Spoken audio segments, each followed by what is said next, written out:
O'tiribsizlarmi o'rtoqlar? Короче, kechki paytga qanaqadir shirinlik yegim keldi, morojniy yegim keldi. Ko'zimni qisa qolay dedim. Morojniy yeyish o'rniga, ovqatlanish o'rniga ham morojniy, ham ovqat, ham vitaminlari o'rnini bosadigan o'zimni sevimli kokteylimdan ichaman. Bu yerda qaynagan suv, sutim 3.2 ekan, aslida 1% sut bilan qilish kerak. Lekin 3.2 bo'lgani uchun suv aralashtirdim. Buni qaynatishim shart emas, chunki o'lmayman.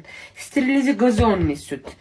Bir qoshiq o'zimni sevimli kokteylimdan solaman, ham morojniy yeganday bo'laman, ham shirinlik yeganday bo'laman. Ko'proq qilib, kechqurungi shu bilan hech narsa yemayman.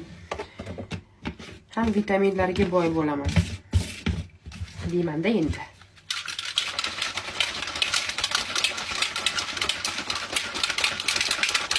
Xohlasanglar sal quyuqroq qilib, xohlasanglar suyuqroq qilib.